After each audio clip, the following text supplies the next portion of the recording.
nessas quintas-feiras, falarmos um pouco sobre finanças, à luz da Bíblia. Meu propósito não é nenhum tipo de curso de educação financeira. Isso você encontra na internet, você compra livro aí, você faz da maneira como você achar melhor. Eu quero trazer como pastor o princípio, ou os princípios básicos sobre finanças. E eu vou dividir em quatro etapas. Hoje a gente vai falar da metade de uma, que seria a mais extensa. As crianças, perdão, lembrei agora, mas já estão saindo. Os princípios básicos. Hoje eu quero falar no que diz respeito àquilo que tange a nós. Em relação a nós, nós vamos ver naquilo que tange em relação aos outros, em relação à nossa família, em relação a Deus. Mas hoje eu quero falar do que tange em relação a nós. O que nós precisamos entender pela Bíblia como um princípio, um fundamento inicial. Para a gente é lógico que vai ter coisas aqui que é um princípio que cabe correr atrás e desenvolvê-los. Por exemplo, quando a gente falar do que a Bíblia diz sobre planejar-se, ela vai dar esse princípio. Agora, como nós o faremos, a maneira como nós o faremos, é baseado no princípio, no fundamento. O importante, a princípio, é termos o fundamento. Então, eu queria que a gente lesse, iniciando então, a primeira carta de Pedro. Isso, pode deixar aí. Primeira carta de Pedro, capítulo 4, versículo 10, diz assim: sirvam uns aos outros, cada um conforme o dom que recebeu. Leia comigo, como?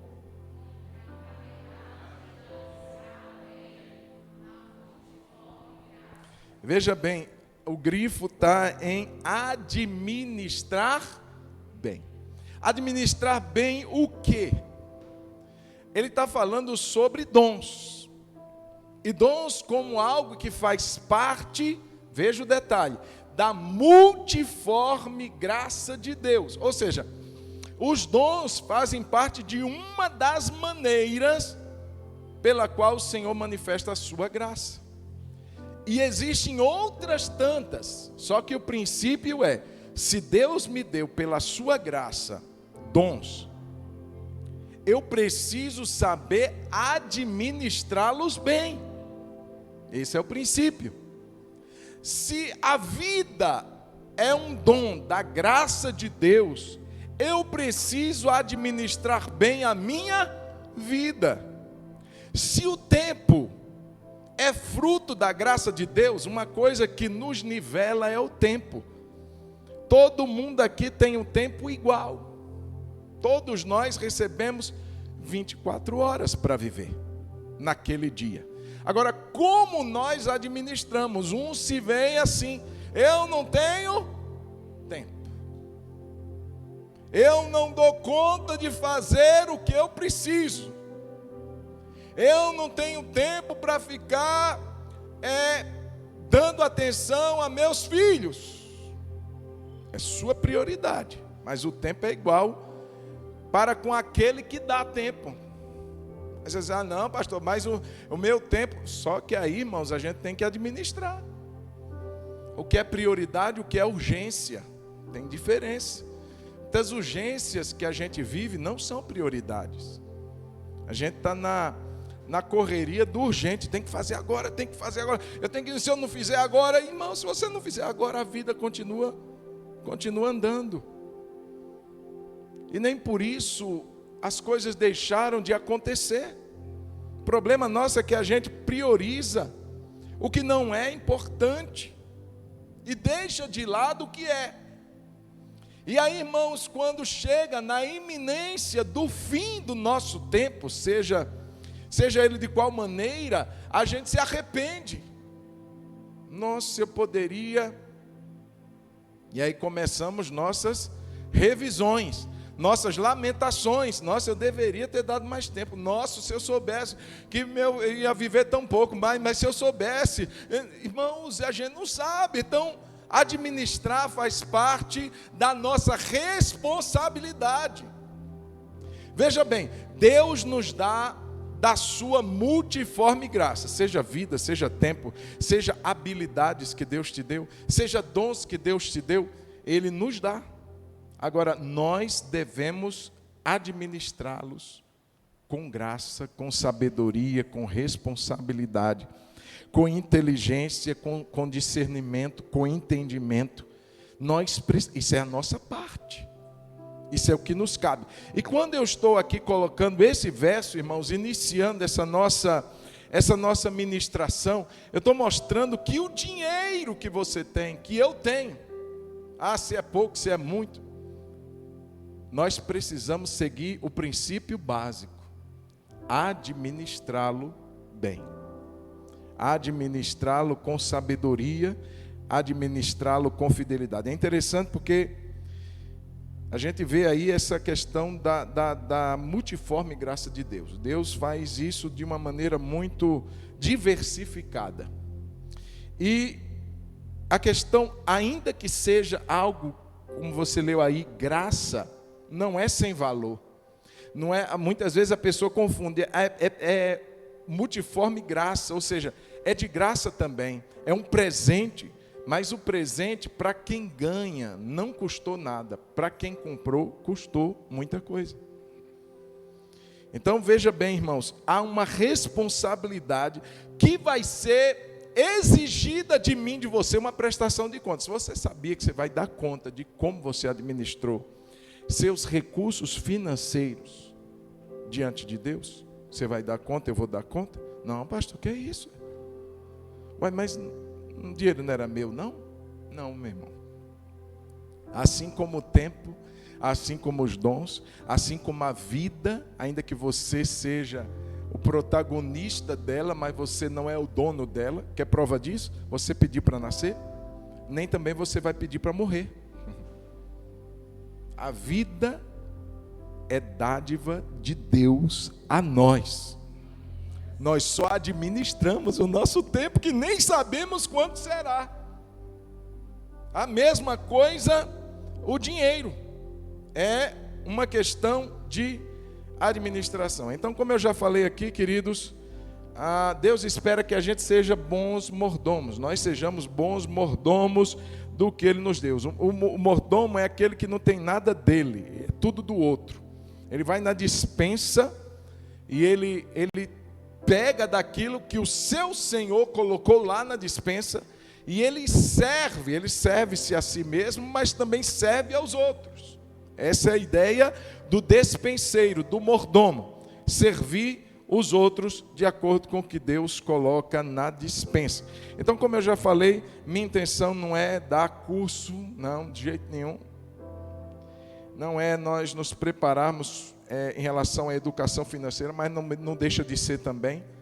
Mas só alencar alguns princípios que a gente precisa levar para a nossa vida. Amém, queridos? Quem está ligado? Está funcionando, vai ficar melhor esse negócio. Está vendo como a gente deixa 3 minutos depois a gente bate palma? Primeira coisa, querido, está em relação a nós. Pode passar, Sofia, por favor. Pode passar. Em relação a você. Tem como diminuir um pouquinho? Aí. Então, primeiro princípio, leia aí comigo, não viva. Vamos ler de novo. Não viva à custa dos outros. Salmo 128, 2. Você comerá do fruto do seu trabalho. Serás feliz e tudo te irá bem. Veja, a tônica é o fruto do seu trabalho. Irmãos, é interessante falar sobre isso porque, veja bem, até certa idade, nós vamos depender do trabalho dos outros. Não tem como eu exigir de uma criança, não tem como eu exigir da Débora, por exemplo, do Daniel ainda, dizer, não, vocês se virem. Tudo tem o seu tempo. E não tem nada de errado, é óbvio, todo mundo aqui sabe disso. E também não estou tratando de casos de fatalidade. De repente, seu filho, que já está casado, perde o emprego, adoece, precisa de um suporte, precisa de um socorro. Por um tempo, ele vai comer do fruto do seu trabalho, e não do trabalho dele. O problema aqui, queridos, é quando isso se torna uma obrigação ad eterno, ou seja, papai, e hoje na nossa sociedade a gente está vendo muito desse tipo de caso. Gente que cresce, mas não deixa de ser dependente. Gente que cresce, mas não vive a sua independência financeira também, independência de maturidade também. Ele vive às custas da mamãe e do papai, já marmanjo, já velho, e vive às custas. Por quê? Porque se acostumou. Outra, e porque deixou se acostumar, porque os pais estragaram. Eu não estou falando, queridos, de uma ajuda eventual, eu não estou falando de uma oferta. Nós já fomos muito agraciados com essas ajudas eventuais. Olha, eu sinto de te ajudar com isso. Eu não pedi e nem dependo daquilo. Então é bem-vindo. Olha, quero te dar isso, quero te dar um presente. Não tem nada que nos impeça disso. Agora, depender, comer do trabalho do outro, isso já é certamente um erro, um equívoco sobre um princípio básico, que é o princípio de ser independente no que diz respeito às finanças. Porque isso, querendo ou não, queridos, envolve um centro de valoração ao trabalho. Eu faço igual a minha amada esposa, eu falo do que eu vejo, eu não estou falando do filho de ninguém, porque eu não vivo com o filho de ninguém. Mas Daniel, pela graça de Deus, conseguiu aí um trabalho de jovem aprendiz. Eu achei interessante, ele dizendo, papai, agora o que é que eu vou ter responsabilidade? Aí eu já disse, ó, conta de água, luz, é tudo seu, brincadeira. Ele arregalou um olho para mim assim, ó, no primeiro dia que eu falei isso para ele. Era o salário dele todo, ainda ia ficar devendo. Eu disse, estou brincando, meu filho. Lógico que você não vai fazer isso. Mas algumas coisas que pertinem a você, e só a você, como por exemplo o seu corte de cabelo, é seu. Ah, pastor, R$25. Mas ele já pode fazer. Seu exercício, sua academia. E assim, responsabilidade, sem peso na consciência, sem querer estragá-lo, não. E se surgir mais oportunidades a ele, mais responsabilidades serão atribuídas a ele também. Então, queridos, nós precisamos entender e viver esse princípio, que eu creio que seja o básico, né? Viver às suas próprias custas, não nas custas dos outros. Meu pai dizia que é muito fácil atirar com a pólvora alheia. Você pega a pólvora do outro, dá um tiro e se gaba daquilo. Ei, a pólvora é do outro, o recurso é do outro. Saiba valorizar se você também recebe de outro. Saiba ser grato também por isso. A segunda coisa, segundo princípio, está também dentro, muito próximo ao que nós falamos. Leia comigo. Viva do seu trabalho. 2 Tessalonicenses 3,10, vamos ler? Vamos lá? Porque quando ainda estávamos com vocês, ordenamos isto.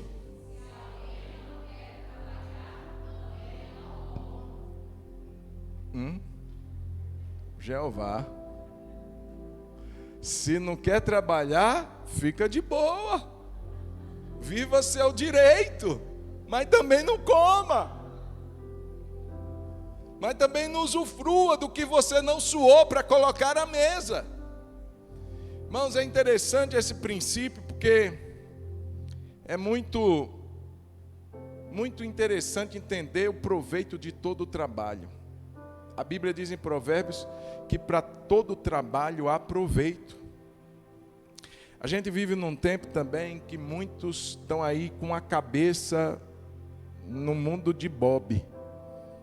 Eu não sei quem é da época do Bob, mas tinha um desenhozinho infantil que passava, que era o Fantástico Mundo de Bob.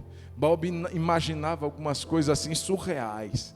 Tem muita gente que está no Fantástico Mundo de Bob. Ele já acha que tem que começar milionário. Já acha que tem que começar ganhando muito.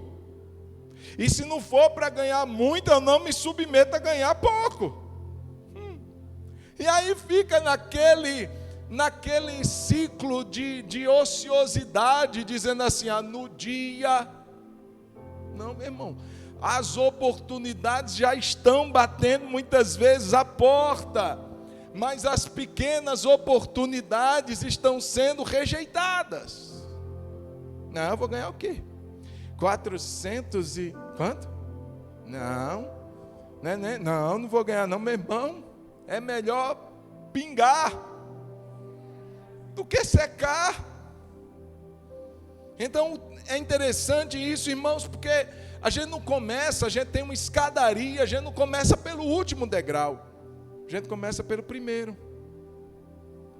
A gente lê a vida de José e a gente fica fascinado com a vida de José. Nossa, o cara foi o segundo homem maior da terra do Egito. Só não se submetia a José, o próprio faraó. Mas como que José começou? Primeiro na casa de Potifar. Passou por aquela tremenda injustiça de ser acusado de querer possuir a esposa do seu senhor.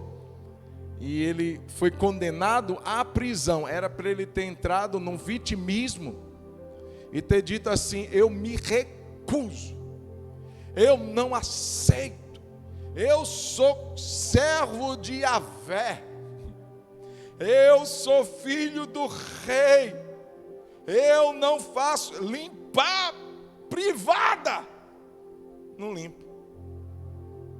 Meu irmão, Deus deu a ele a graça de entender que em cada momento ele pode usar aquilo que ele recebeu de Deus. Ele tinha um fantástico dom de administrar.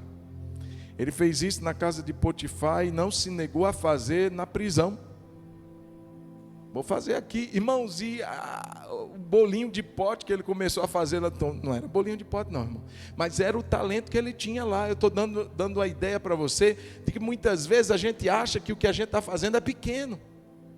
Pastor, teve uma época, mais uma vez vou te usar, Daniel, não tem problema nenhum. Daniel disse assim: papai, eu quero ganhar meu dinheiro. Isso ele tinha sei lá quantos anos, e resolveu vender chup-chup. Eu comprei isopor, a mãe fabricava e ele enchia isopor e não vendia nada. Aleluia. Aí eu disse: aí, meu filho, ninguém quer comprar, então me dá um, vai. Mas eu achei interessante, porque ele não ficou assim: eu vou vender chup-chup no bairro. Qual é o problema? Qual é o problema, irmãos?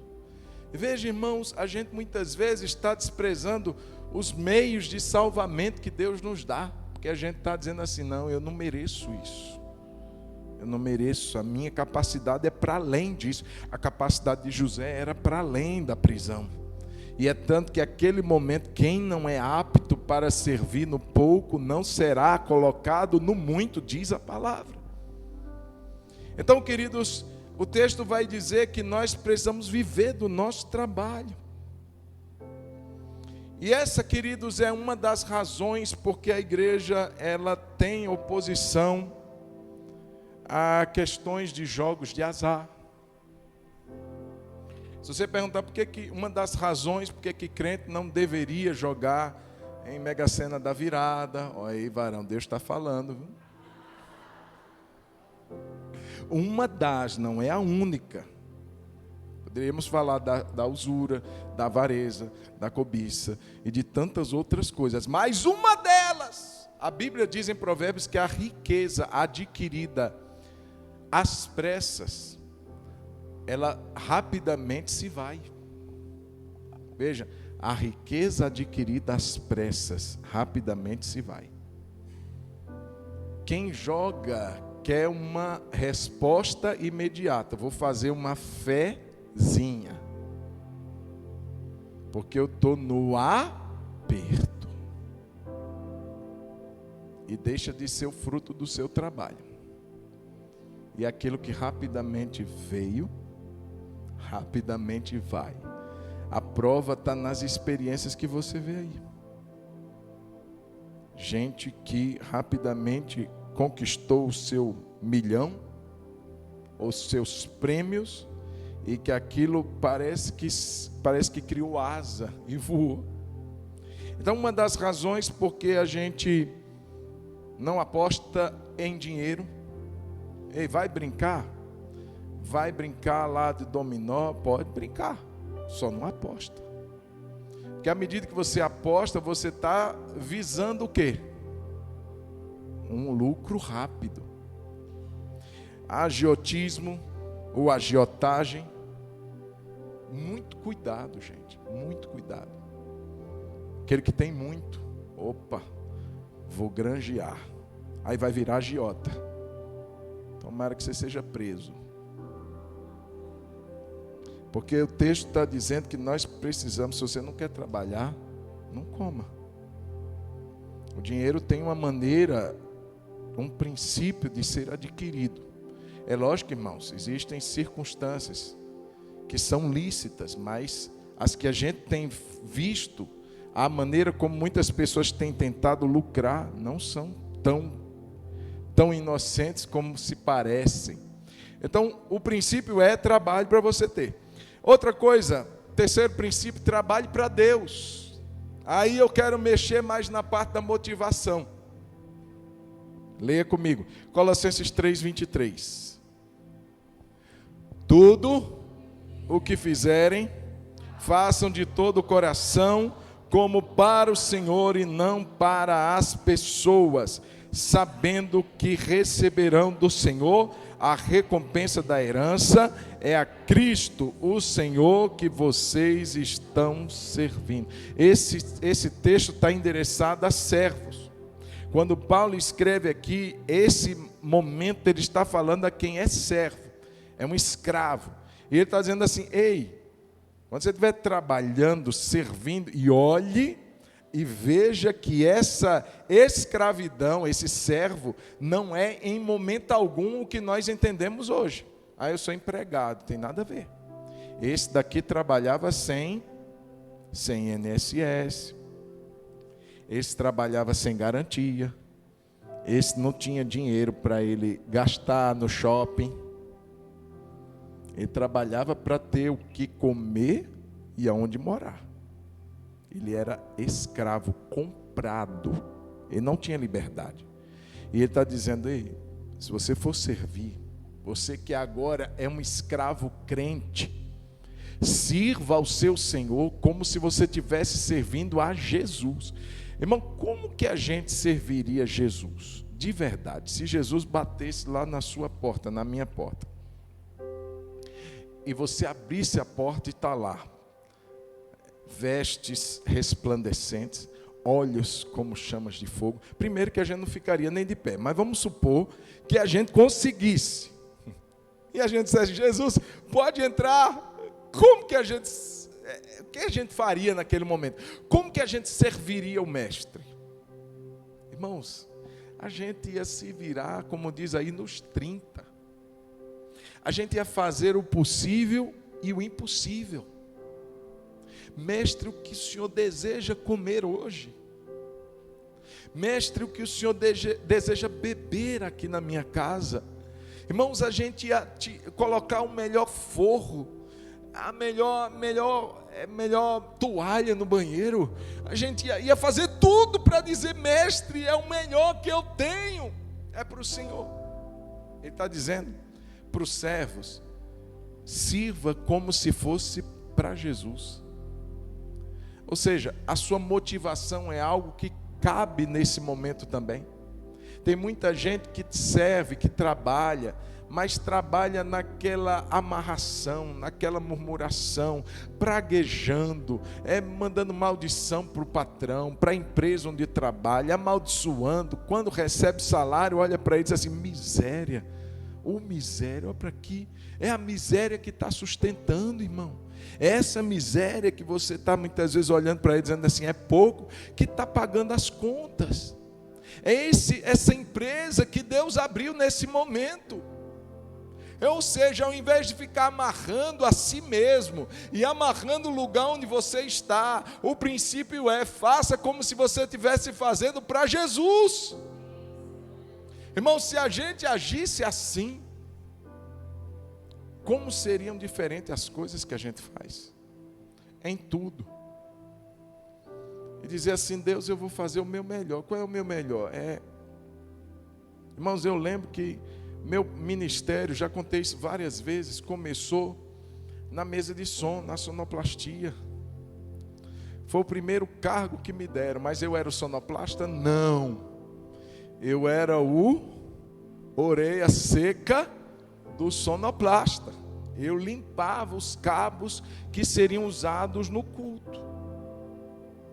Eu tirava os instrumentos da salinha e deixava tudo pronto para o pessoal só vir lá e tocar. Eu passava microfone por microfone. Ei, som, fala mais. Oi, som. Eu não tinha competência nem para mexer nos botões da mesa de som da igreja.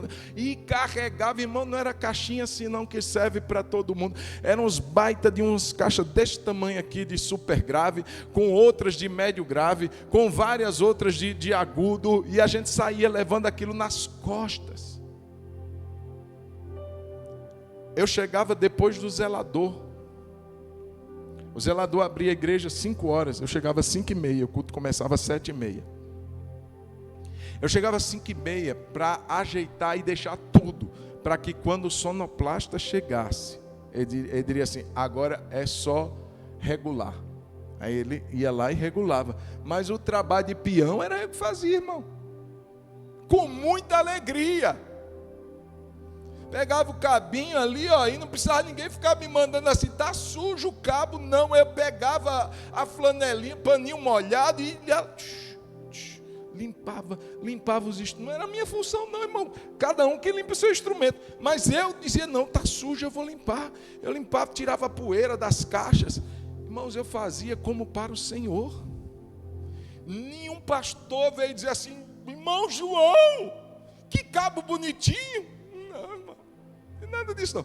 Eu estava preocupado em não sujar a calça dos ministros que cantavam. Porque lá era um piso muito, muito empoeirado na época. Então, aqui dali as pessoas pisavam, tinha poeira do chão.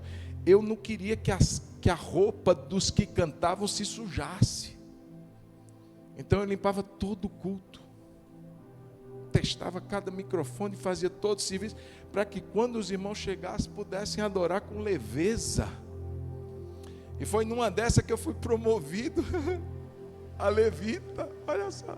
Levita não, a parte do vocal. Porque todos são levitas, né? Se for tomar o exemplo do Antigo Testamento. Então, numa dessas testagens, eu fazia som, som. E meu irmão era o tecladista. E aí meu irmão tocando teclado, testando o seu instrumento, ele começou a tocar uma música e disse assim: canta aí, João. E eu comecei a cantar. Mas eu estava testando o microfone. Aí nisso a líder do louvor, a nossa pastora, passou e disse assim. Aí ficou me olhando, eu disse: deu ruim. Porque se ela está me olhando é porque eu não devo nem cantar. Eu pensei assim, irmãos. Eu não estava cantando para ela me ver, não. Eu não estava cantando para fazer um reality show, não. Eu estava cantando porque tinha mandado eu testar o microfone. E quando ela me viu cantar, eu não sou digno para cantar, não. Eu não sou do louvor. Eu pensava assim. Aí ela fez assim. Aí eu, pronto. Cabeças vão rolar nessa noite. E ela disse: ô João, eu quero que você faça uma audição. Eu, o quê, pastora? Pra você entrar no louvor. Eu disse: pastora, irmão, foi um suplício, porque eu tinha vergonha. Eu lembro que primeira vez que eu fui escalado, lá era um altar que dava uns 2 ou 3 desse espaço. Eu fiquei no cantinho, tinha uma cortina, parecia o véu do templo, aquela cortina vermelha, assim, grossa. Eu lembro que eu fiquei no cantinho, quase me enfiando dentro da parede, irmão. Aí o pastor me olhou assim no primeiro dia que eu estava cantando e disse assim: você é assim todo duro mesmo, hein? Rapaz, você está no louvor, parece uma árvore, um poste. Irmãos, eu fazia e tenho procurado fazer até hoje para o Senhor. Pode ser se for, meu irmão, presta atenção. Se você estiver fazendo para alguém, para mim, para líder do louvor, para o irmão lá, B, C, você perdeu o melhor da história. Você perdeu o galardão. Você está esperando o galardão de quem? Se for meu, você está na água. Se for de alguém aqui, você está na água também. Porque o máximo que você pode receber é assim: ficou jóia. E nem isso eu recebia. Nem isso eu ganhava. E nem por isso eu deixei de fazer, não. E nem por isso eu fiquei amarrado, biquinho. Não, irmão, eu estava fazendo para Jesus. Se não for assim, irmãos, não vai andar. E a mesma coisa ele está dizendo: faça para Deus. Trabalhe para Deus. Ei, vai sair que horas? 5 horas, pastor. Caramba. 5:30. O ônibus frio, escuro, perigo no ponto. Jesus, obrigado, Jesus. Vai à minha frente. Abençoa, Senhor, aquele colega de trabalho que está endemoniado, que pega no meu pé. Senhor Jesus, abençoa o patrão, meu encarregado. Vai orando. Porque se você e eu, irmãos, fizermos para os homens, a gente vai ficar limitado e amarrado. Trabalhe para Deus. É interessante, irmãos, Provérbios 22, 29, eu acho que eu não coloquei no slide, eu acho que não tem aí, Sofia, mas Provérbios 22, 29 diz assim: você está vendo alguém que é habilidoso ou perito? Tem como colocar na Bíblia, Sofia? Tirar do slide e colocar só esse versículo na Bíblia? Provérbios 22, 29. Você está vendo alguém que é habilidoso, perito naquilo que ele faz? Ou seja, não é um meia boca, é aquele que se esmera para fazer o melhor, é aquele que se dedica para dar o seu melhor. Você está vendo alguém assim? Ele está dizendo o seguinte: ele será posto diante de reis e não diante da plebe. Ele vai ser conduzido a lugares altos. Quem está entendendo? Irmão, presta atenção. Independente do que você faça, se você faz para o Senhor, a ideia é de que você fará o seu melhor. E se você faz o seu melhor, o texto vai dizer, deu para colocar aí, Sofia? Provérbios 22, 29. Se não der, não tem problema não. Ele vai dizer: se é alguém habilidoso naquilo que faz, ele será posto diante de reis. Está ali, ó. Você está vendo alguém que é habilidoso naquilo que faz? Ele será posto diante de reis. Ele vai subir. Ele não vai estar entre ou a serviço da plebe. Ou seja, o serviço dele será honrado. José foi assim. Ele fazia bem feito lá na prisão. E ele foi colocado para fazer bem feito lá na casa do faraó. Você recebe essa bênção aí sobre a sua vida, irmão? Se você faz bem feito, faz para Jesus, você pode se preparar, Deus vai te levar a lugares altos. Amém ou não? Aleluia. Quarta coisa, eu já estou caminhando para o final: ganhe dinheiro. Pode voltar lá, Sofia, no slide, o 4. Ganhe dinheiro honestamente. Vamos ler o texto? Provérbios 19, 1. Melhor é o pobre que anda na sua integridade do que o perverso de lábios, que é um tolo. Veja, Provérbios sempre tem um contraponto, irmãos. Qual é o ponto principal? É a integridade. Nem sempre o íntegro, ele vai conseguir facilmente as coisas, por conta da sua integridade. Ele vai ter que renunciar a muitas coisas. Até porque a sociedade que a gente está é a sociedade do jeitinho, dos arranjos. Não, vamos, isso daí é uma coisa que vai vir fácil. Olha, eu vou te colocar num grupo que consegue, e aí você vai ser inserido naquelas facilidades. E aí está o problema, porque muitas coisas que são colocadas como fáceis, meu irmão, são coisas que estão passando por trás de algumas coisas que não deveriam acontecer. São manejos, são artifícios. Olha, eu consigo isso para você. Olha, eu dou um jeito de você conseguir isso. Olha, eu vou conversar com fulano, que conversa com Beltrano, que fala com ciclano, e você vai assim, vai... Não, meu irmão, é melhor ter pouco e andar na integridade do que ser um perverso de lábios e ser um tolo, na verdade, ainda que seja rico. Veja, irmãos, nós não estamos falando, e a Bíblia não está mostrando aqui um caminho, que o importante é o fim, e os meios, faz vista grossa para eles.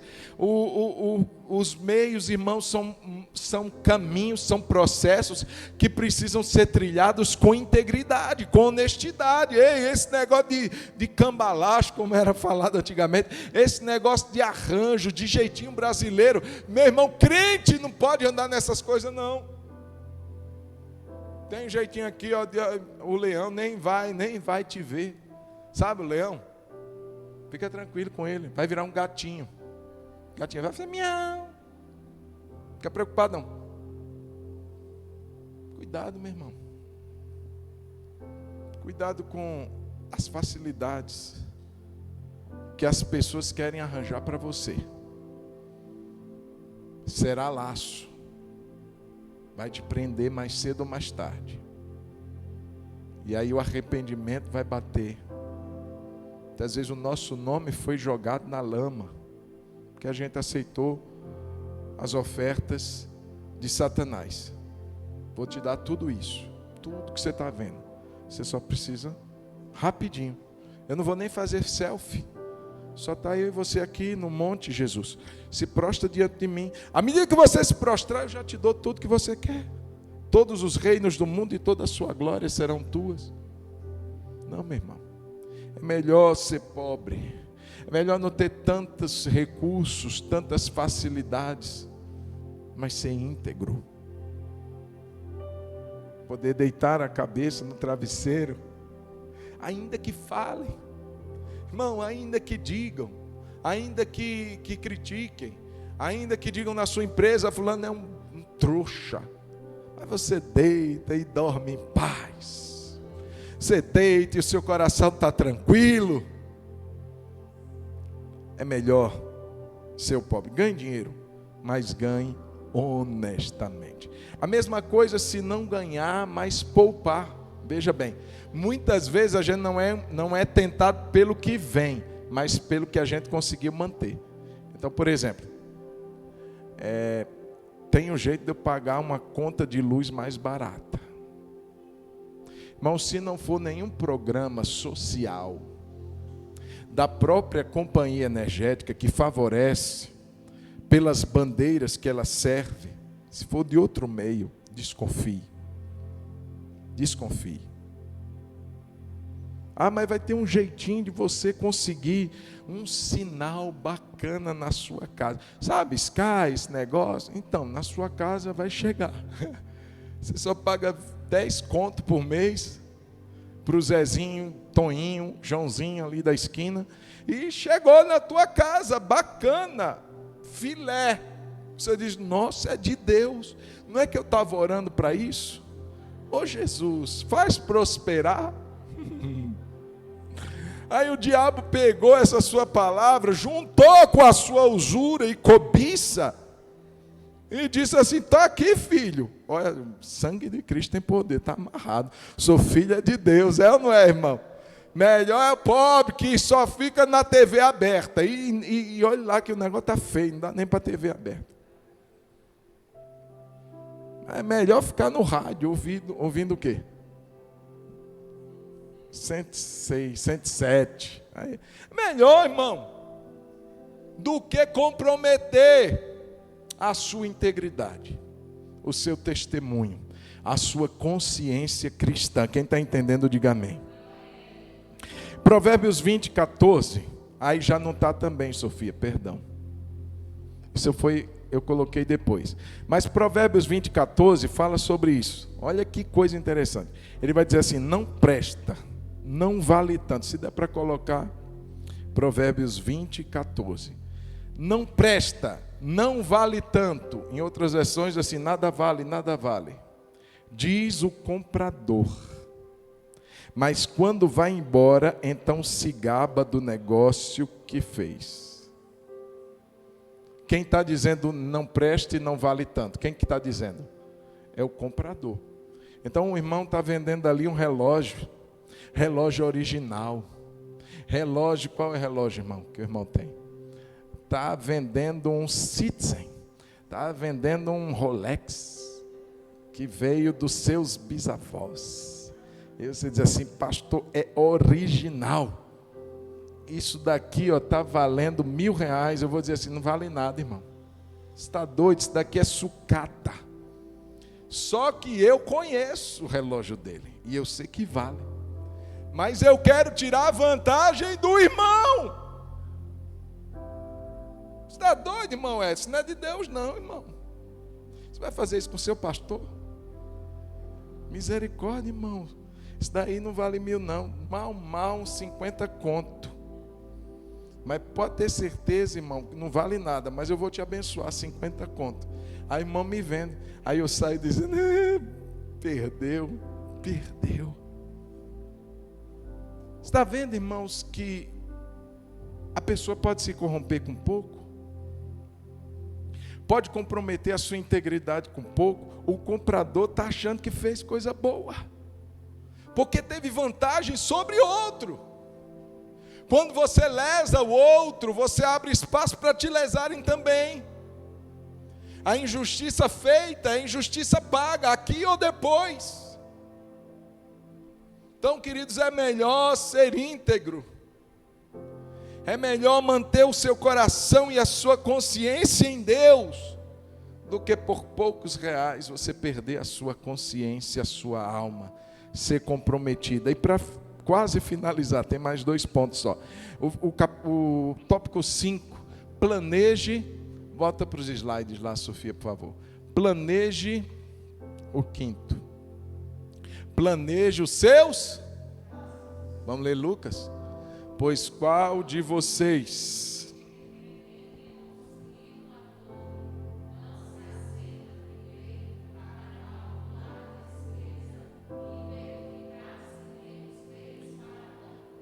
qual é a tônica? Calcular a despesa. Irmãos, é incrível porque tem gente que não usa meios de controle financeiro. Não sabe quanto ganha. E muito menos quanto gasta. Às vezes até que sabe quanto ganha, mas diz assim: não sei para onde foi o dinheiro. Por que não sabe? Porque muitas vezes não teve, irmãos, a orientação de se fazer uma planilha, ainda que seja no papel de pão da padaria. E hoje está uma facilidade incrível, tem vários aplicativos que nos ajudam nisso, irmão. Você colocar quanto é sua conta de luz. Pastor, mas eu não tenho como saber. Mas você tem como saber a média. A conta de água, a internet que você paga, o quanto você come de pão durante o mês, e o seguro do seu carro, e o IPTU da sua casa. Tem que colocar tudo. Não, mas eu não gosto desse negócio, que eu fico ansioso, fico nervoso. Mas é melhor saber para poder ajustar e controlar, do que chegar, receber o salário aqui e dizer assim: misericórdia, a Satanás visitou a minha casa, abriu minha gaveta, pegou meu celular, abriu no aplicativo do banco e gastou meu dinheiro. Não foi ele não, foi você, benzinho. Fomos nós. A gente não tem esse controle, fica, irmão, nós precisamos. Às vezes a realidade, se você talvez não tenha o hábito, talvez você vai começar a fazer, você vai ficar desesperado. Mas isso é até se ajustar, até equilibrar. Vou fazer um controle. Isso, irmãos, pode parecer simples, mas tem muita gente que não tem esse hábito. Realmente não sabe quanto gasta. E aí volta-se a questão das urgências que não são prioridades. Gasto dinheiro comprando tênisinho. Gasta dinheiro comprando o Rolex do irmão Edson. Estou profetizando, viu, irmão? Recebe aí o Rolex. Gasto de... E aí? Nosso Deus, meu Jesus, já tem 3 contas de água que não paga. Porque gastou dinheiro no que não era prioridade, era urgência. Nossa, pastor, mas era promoção.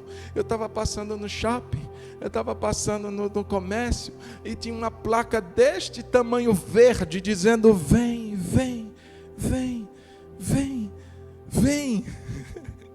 E aí eu não resisto, pastor. Aquela placa dizendo promoção, Black Friday.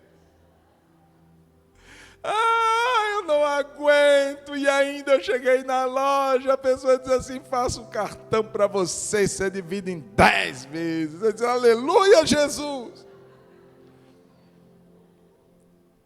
Irmãos, e aí tem muita gente dizendo assim, Deus, eu sou dizimista fiel. Deus, eu sou ofertante, e o Senhor disse que repreenderia o devorador. Deus repreendeu o devorador, Ele não repreendeu.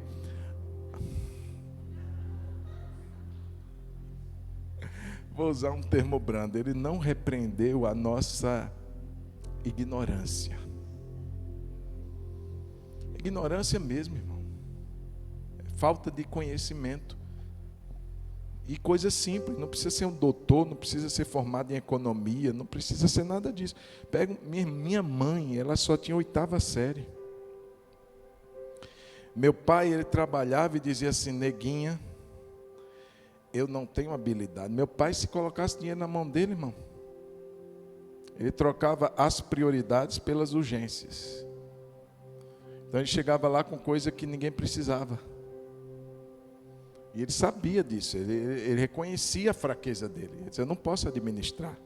Então, neguinha, se administra. Minha mãe tinha um caderninho, irmão. E ela dizia assim, eu lembro até pouco antes da morte dela, ela dizia assim, quando eu falecer, primeiro, está tudo em dia.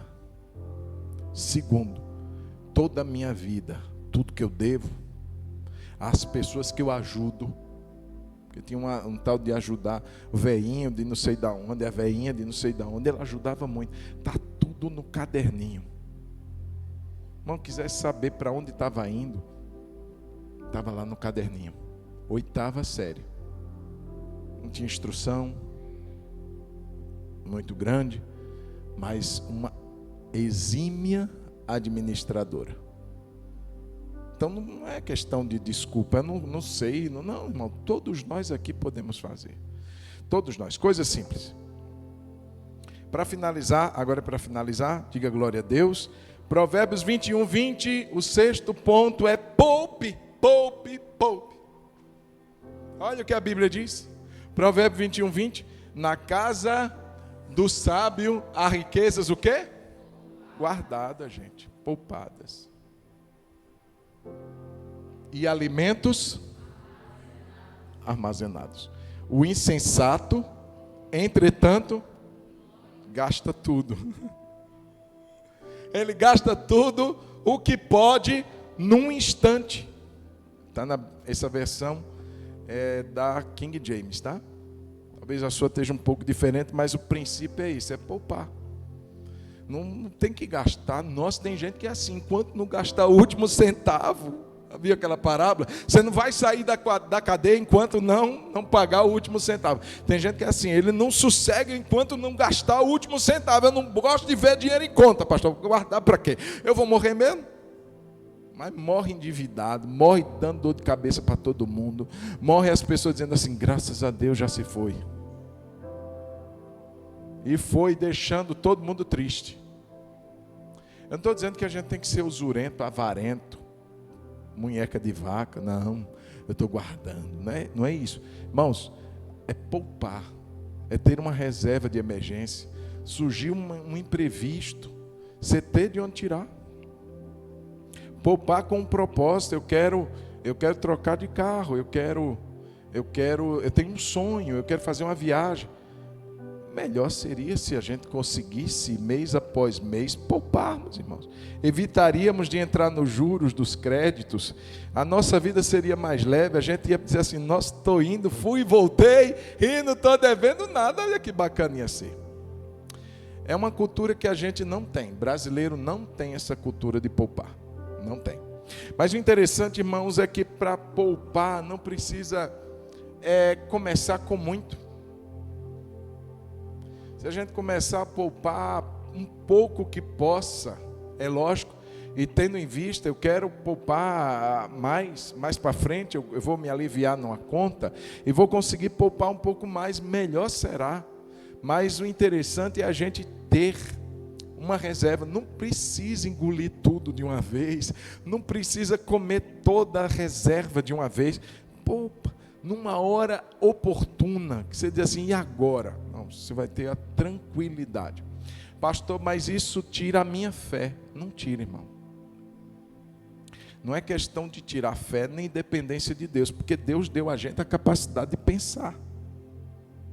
Existem coisas que são além da nossa capacidade. Existem coisas que com certeza vão suplantar em muito aquilo que a gente tem como recurso.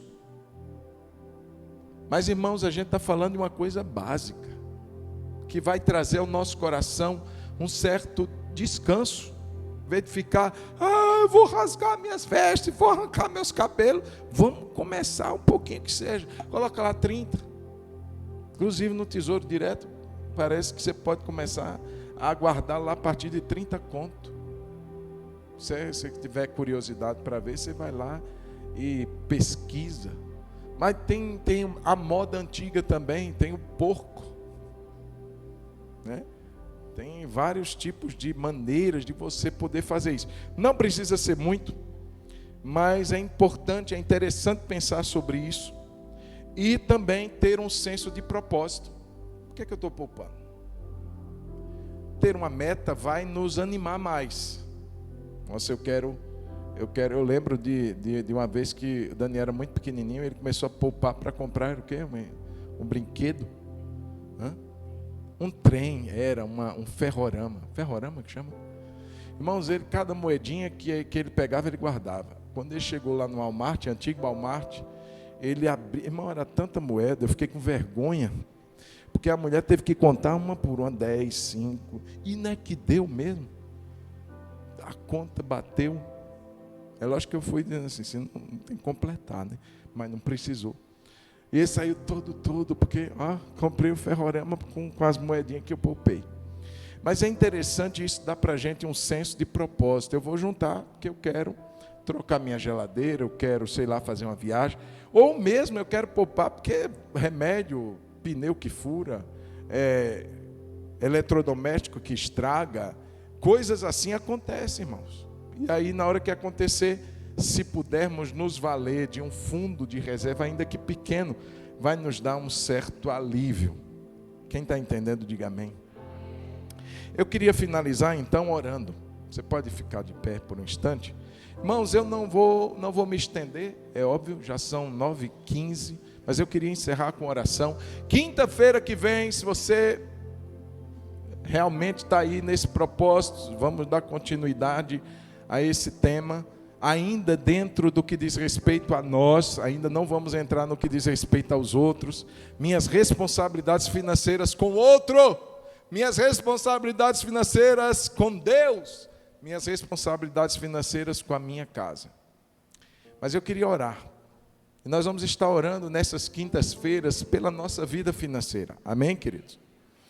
Ah, pastor, não tem que orar não. Isso é coisa de gente que só tem a cabeça na terra. Irmão, você não é alienígena.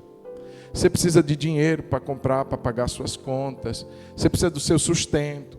Você precisa de um milagre nessa área também para resolver algumas coisas, pendências na justiça. Vamos estar orando por isso? Você pode fechar os seus olhos nesse instante? Aleluia. Aleluia. Aleluia. Aleluia. Deus de poder. Deus de poder. Irmãos, ontem nós estávamos no Homem ao Máximo. O Lucas já deu esse testemunho aqui. Do tanto como Deus tem cuidado deles num momento tão difícil que eles têm enfrentado. Então eu queria chamar aqui Lucas. Vem cá, Lucas, me ajuda nessa oração. Vem cá mesmo. Porque muitas vezes, irmãos, a gente acha assim: tudo depende de mim, da minha força, da minha capacidade. Aí entra a fé. No momento que as torneiras se fecham, e a gente olha para um lado, para o outro, como Elias, Deus, o ribeiro secou. Aí Deus está dizendo assim: secou o ribeiro, mas a minha provisão não secou na sua vida. Não secou. Eu queria que a gente orasse. Para o Lucas estar orando aqui, é também uma oração de gratidão e de dependência. Não é isso, Lucas? Eu queria que você fechasse os olhos e entregasse a Deus a sua vida financeira. Entregasse a Deus situações que você está enfrentando relacionadas a essa área. Talvez tentações que você está vivendo para comprometer sua consciência. Ou quem sabe uma situação de desemprego. Diz assim: Deus, agora está tudo acabado. Não está. Ei, não está. Quem cuida de você é Deus. É Deus. É Deus. Se o ribeiro seca, a graça dele não seca. Continua jorrando sobre a sua vida, sobre a minha vida. Vamos orar em nome de Jesus. Ô Senhor,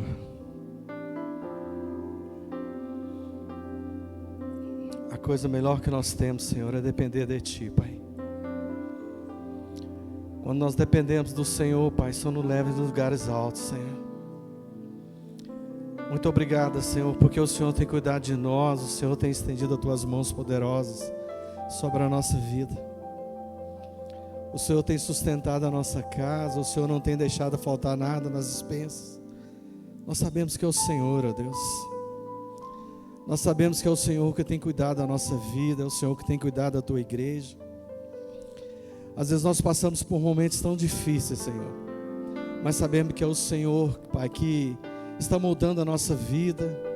O Senhor está mudando o nosso caráter, porque o Senhor nos ama, Pai. Alguma área da nossa vida que o Senhor quer que nós façamos para o Senhor. Às vezes o Senhor tira-nos do conforto, ó Deus, para nos levar nos lugares altos. Eu tenho visto isso na minha vida, Senhor. Eu entendi, Pai, é porque o Senhor me ama. O Senhor quer algo diferente na minha vida. O Senhor quer que eu faça algo muito maior para o Senhor. Eu entendi também, Senhor, que o Senhor fez isso por mim, Pai, e tem feito. Eu entendi, Senhor. É porque o Senhor tem coisas maiores. E nós não podemos ficar pegados naquilo que o Senhor nos deu, Pai. Às vezes o Senhor nos dá conforto, e às vezes nós viramos as costas para o Senhor, achando que ofertar, achando que dizimar é importante. É sim, Senhor, mas o Senhor quer de nós a entrega. O Senhor quer a nossa entrega total para o Senhor. A depender do Senhor, Pai, não tem coisa melhor do que depender do Senhor. Não tem coisa melhor do que depender do Senhor, levantar de manhã e saber que o Senhor tem cuidado de nós. A palavra do Senhor fala que uns confiam em carro, e uns confiam em cavalo, mas nós fazemos a menção do Teu nome. Pai, quando nós entendemos isso, é tão grandioso, Senhor. Quando nós entendemos isso que é grandioso, Pai, sabe por quê, Deus? porque o Senhor conhece o nosso coração. O Senhor sabe onde o Senhor quer nos levar. O Senhor sabe, ó Deus. O Senhor sabe onde nos quer nos levar. Deus, eu não tenho palavras para te agradecer do que o Senhor tem feito por mim, pelos amigos que o Senhor tem levantado ao meu lado, Deus, que tem abençoado a minha vida, que eu tenho orado aqui nas terça-feiras por eles, que o Senhor venha sustentar. Deus, muito obrigado, Deus. Nós colocamos um momento tão importante desse, que é a finança na nossa vida, Senhor. A tua igreja está aqui, Senhor. Nós estamos com as nossas mãos, ó Pai, com o nosso pensamento, Pai, somente no Senhor, ó Deus, que é o Senhor que sustenta. A cada manhã, Pai, que nós levantamos, que nós deitamos, sabemos que é o Senhor que tem cuidado da sua igreja, o Senhor que tem cuidado do teu povo. Ajuda-nos, Senhor, a administrar aquilo que o Senhor coloca nas nossas mãos, ó Deus. Ajuda-nos, Senhor. Ajuda-nos a fazer, Pai, aquilo que o Senhor colocar nas nossas mãos para honrar o Senhor, mesmo que seja pouquinho, ó Deus. O Senhor não pede quantidade, mas só pede fidelidade. Areanda lá, baixeira, canta lá mais. Nós te entregamos esse momento importante, Senhor, que nós vamos para a nossa casa, Senhor, entendendo, ó Pai, a fidelidade do Senhor na nossa vida. Muito obrigado, Jesus. Muito obrigado, Senhor. Faça de nós para instrumento, Pai, para que nós possamos abençoar a vida das pessoas. Abençoar, Pai. Muito obrigado, Espírito Santo, por cada momento que eu tenho passado, porque eu sei que o Senhor tem cuidado de mim, o Senhor tem cuidado da minha família, o Senhor é o Deus poderoso, o Senhor é o Deus que age de forma extraordinária. Muito obrigado, Jesus. Muito obrigado, Senhor. Você pode levantar as suas mãos e dizer assim: Senhor Jesus, eu te agradeço pela graça do Senhor, a multiforme graça do Senhor, que vem até a mim, me concedendo tantas coisas: vida, tempo, família, recursos, Senhor. Nessa noite eu te peço, dá-me capacidade, sabedoria para entender, para aplicar, para viver cada princípio que o Senhor me ensina a viver, e ver os frutos que esses princípios aplicados trarão sobre a minha vida. Eu declaro sobre a minha vida financeira um tempo de romper, um tempo de abastança, de prosperidade. Mas a primeira coisa que eu coloco diante de Ti é a minha vida, para poder administrar com sabedoria e integridade aquilo que o Senhor colocar nas minhas mãos, porque o Senhor não é inconsequente. Então me ajude, Senhor, me ajude, Senhor. As minhas necessidades estão diante de Ti, e eu sei que coisas grandes o Senhor fará na minha vida, em nome de Jesus. Amém, amém, amém. Amém, queridos? Glória a Deus. Diga para quem está do seu lado que o Senhor te abençoe, que o Senhor te guarde, que o Senhor faça resplandecer o seu rosto sobre ti, que Ele tenha misericórdia de ti, e que sobre ti levante o rosto, diga para Ele, e te dê paz. Deus te abençoe. Vá em paz, em nome de Jesus. Sábado, 6 ao meio-dia, oração. Domingo, ceia do Senhor. Vamos estar juntos, participando desse momento. Deus te abençoe e vá em paz, em nome de Jesus. Você que nos acompanhou, Deus abençoe sua vida. Tenha uma excelente noite e um final de semana, em nome de Jesus.